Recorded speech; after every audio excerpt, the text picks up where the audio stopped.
If you Google the craziest war story of all time, the story I'm going to tell today always pops up as the number one. But before we get into today's story, if you're a fan of the strange, dark, and mysterious delivered in story format, then you've come to the right channel because that's all we do and we upload 3 or 4 times every week. So if that's of interest to you, please remove all of the trash bags from inside all of the like button's trash cans and then proceed to throw away various perishable saucy food items.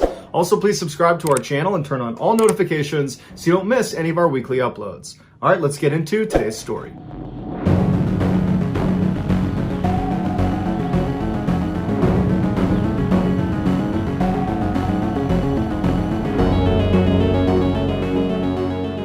Born in South Texas in 1935, Roy Benavidez was orphaned as a young child and sent to live with his uncle. As a young teen, he had to drop out of school to work in the beet and cotton fields just to help support his family. When he turned 18, he decided he wanted to get away from his hometown and do something bigger with his life, and so he enlisted in the Army, and shortly after that, he went to airborne school and then was assigned to the very famous 82nd Airborne Division. In October of 1964, Roy was a part of the first 125,000 Americans sent to Vietnam. While on a classified operation that required Roy to dress up as an enemy combatant, he stepped on a landmine in the middle of the jungle and nobody else was with him, so he's totally stranded. But fortunately, a squad of US Marines came upon him, but from what he was wearing, they assumed he was an enemy soldier, and so they almost walked past him, but someone thought to just flip him over and see who he was, and they discovered he was American, and he had American dog tags on. And so he was evacuated from Vietnam and sent to an American hospital, and there, a doctor would tell him that he had a serious spinal injury and that it was unlikely he would ever walk again. And Roy's first reaction was, please don't discharge me from the Army. Because for Roy, the Army was his life. It was all he had. He was incredibly proud of it. And he desperately wanted to go back to Vietnam. And so he pleaded with the doctors and the nurses, please let me have some time to try to regain my strength in my legs so that I don't get medically discharged. And so they said, look, you're gonna get medically retired if you aren't walking within the year. And so every night when his doctors and nurses would leave, he would fall out of his bed and then drag himself across the ground to the wall, and then he'd pull himself up and try to put weight on his legs and attempt to build strength back up and retrain himself how to walk. And after 6 months of doing this every night, he did literally reteach himself how to walk. He built up strength in his legs, and his doctors and nurses, they're watching this transformation during the day, but they're not seeing him at night, and they're telling him, this is a miracle. We've never seen this before. We've never seen someone recover so quickly. And Roy just stayed quiet because he wanted to make sure he was allowed to keep doing that every night. And so finally, after those 6 months, his doctors and nurses agreed that, yep, he's good. He can stay in the Army. But the Army said they wanted him to take a desk job because he had already been so badly wounded in combat.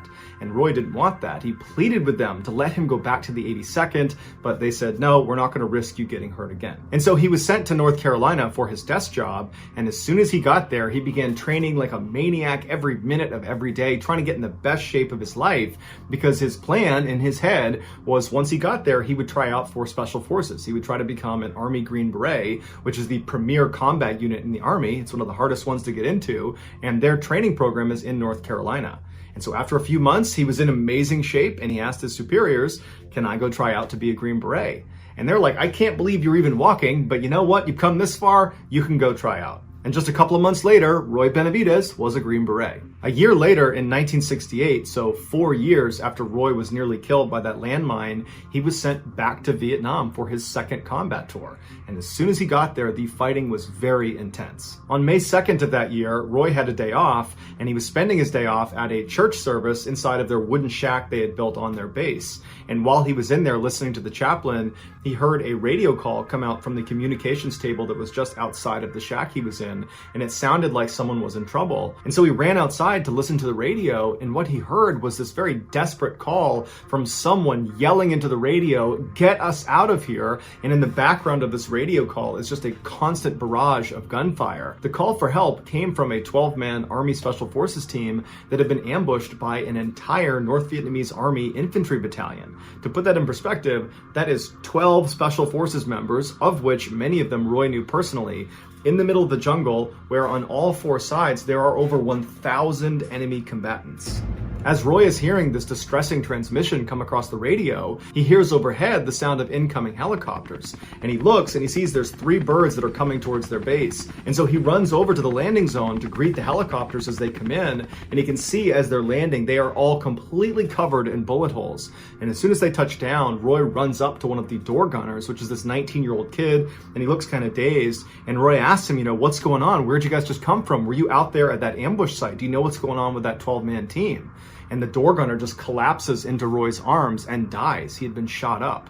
These 3 helicopters had attempted previously to fly into the jungle and save that 12-man team, but they had been shot off and had been unsuccessful. Roy helped get the dead door gunner out of the helo, and then he turned to the pilot of this helo where the door gunner was, and he asked him, are you going to go back out there and try to save those guys? And the pilot was obviously so distraught about the death of his door gunner, and also the fact that there are 12 men out there that they could not rescue, that he's chomping at the bit. He wants to go back out there. And Roy immediately volunteers, hops in the helo, and they head out to go rescue this 12-man team.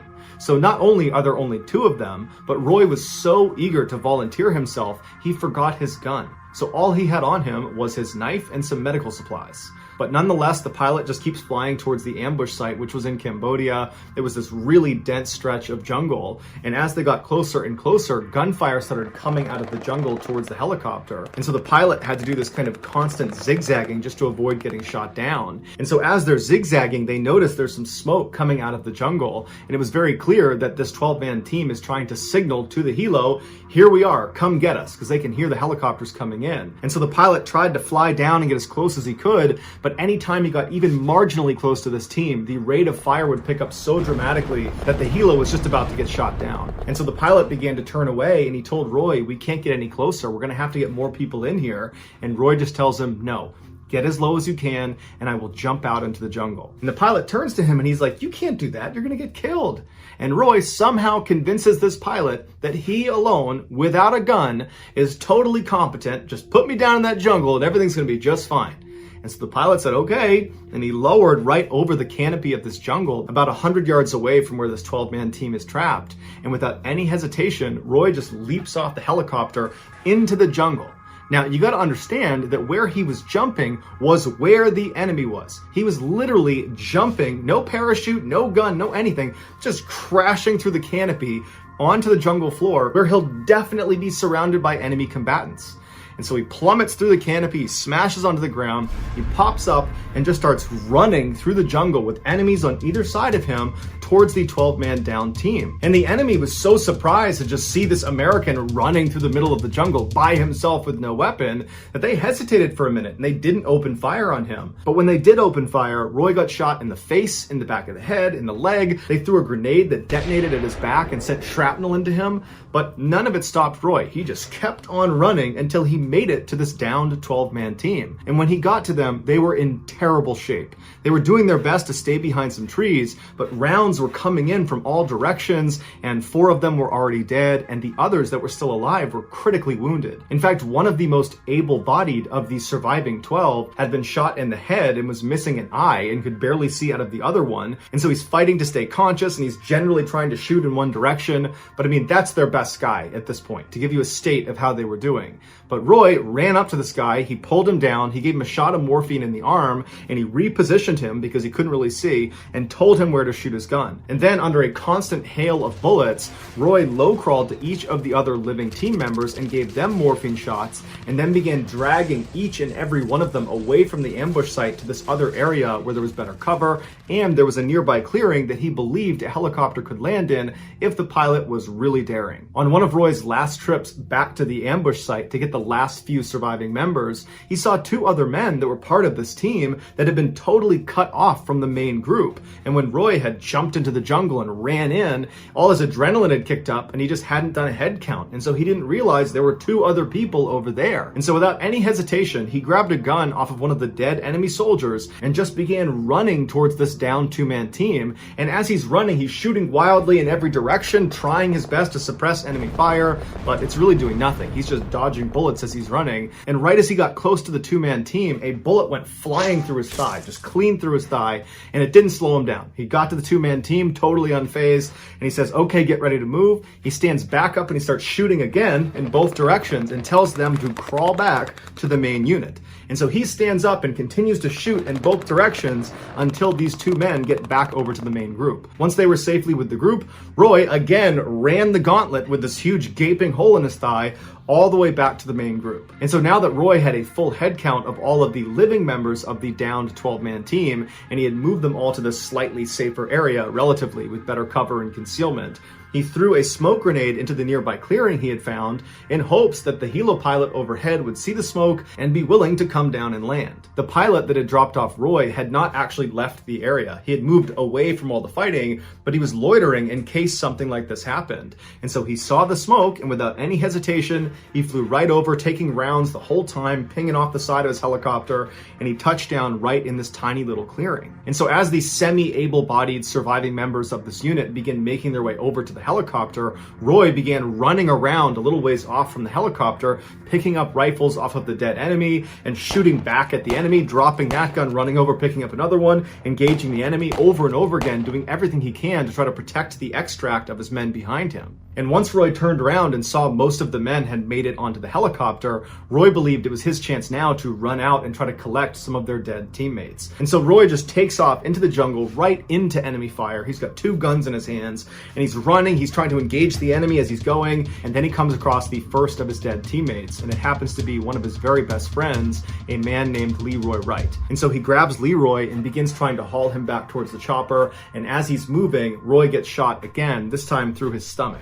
So he tries to keep himself on his feet, and as he's doing that, a grenade detonates behind him, sending more shrapnel into his body, knocking him unconscious. When he came to, he started looking around, and he could see in the tree line dozens of enemy soldiers running towards him. And so he knew if he tried to bring Leroy back to the chopper, that was a suicide mission. And so he had to leave his friend behind. He jumped up, and with all of these enemy combatants just constantly engaging him, he ran all the way back, zigging and zagging back to the main group. And when he got there, expecting to see the helicopter, he found the helicopter had actually crashed onto the ground and was on fire. It had been shot down while he was unconscious. And so he ran over to the flaming shell of this helicopter, and he saw the pilot had been killed, but some of the men that had climbed on, the men that he had just rescued, they had survived the crash and subsequent explosion.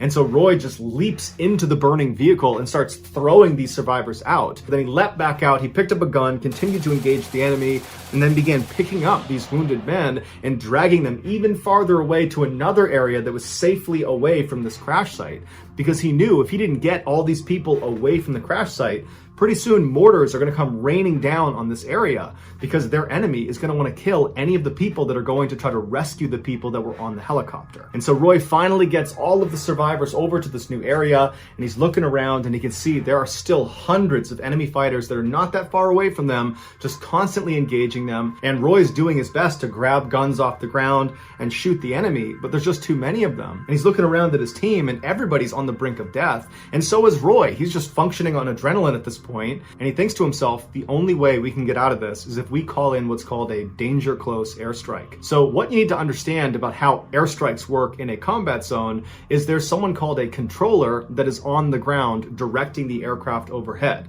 They're the ones effectively telling the plane where to shoot. And so a danger close airstrike is when the controller tells the aircraft overhead, I want you to drop a bomb right here, giving them the grid coordinates, but where they're telling them to drop is basically in the same position where the controller is. And you'd only do it if you're being overrun. It's a way to ensure your enemy gets taken out, even if that means taking yourself out. Now, the goal of the controller is not to drop the bomb on themselves or their team. The goal of the controller is to get that airstrike as close as you can to your position without killing you. And so Roy, who's physically wrecked, he's getting shot at, he's got bullet holes all over him, it's totally chaotic.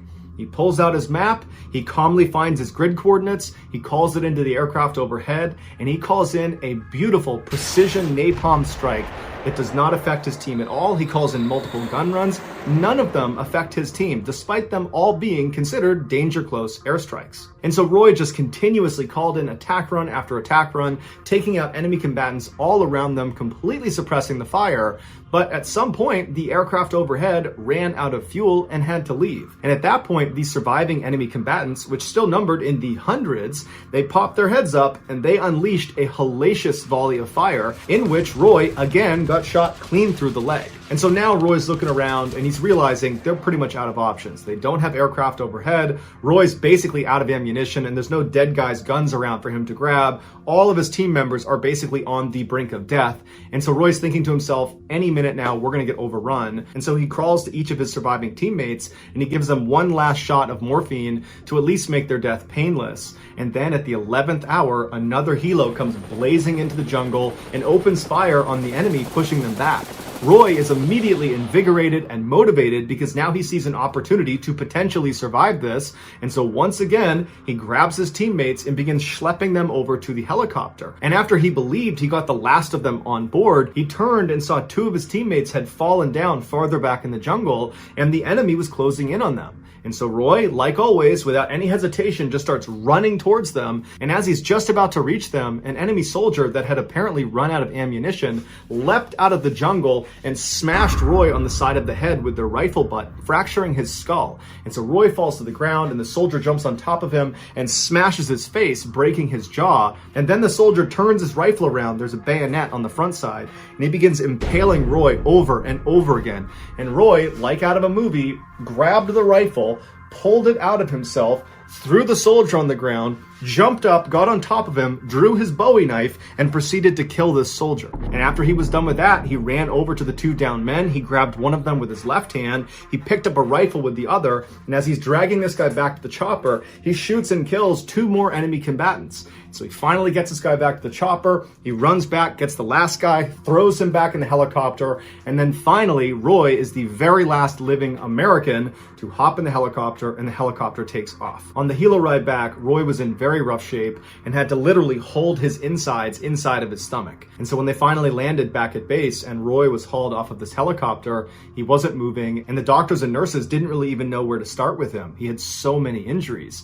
He had 37 significant holes in his body from gunshot wounds, from bayonet wounds, from shrapnel. And so they started trying to treat him, but there was no heartbeat, no pulse. And so they declared him dead. Roy's body was moved into a body bag. And as the doctor was zipping it up again, Roy spit in his face because Roy had no other way to communicate. His jaw was so badly broken from that rifle butt, he couldn't move his jaw, and his eyes were sealed shut from all the blood on his face that had dried.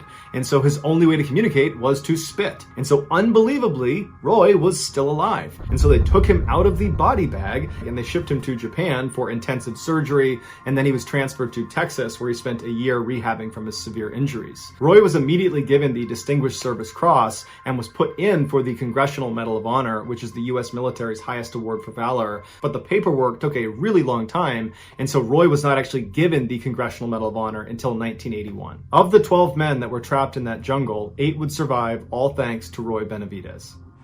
Thank you. Thank you.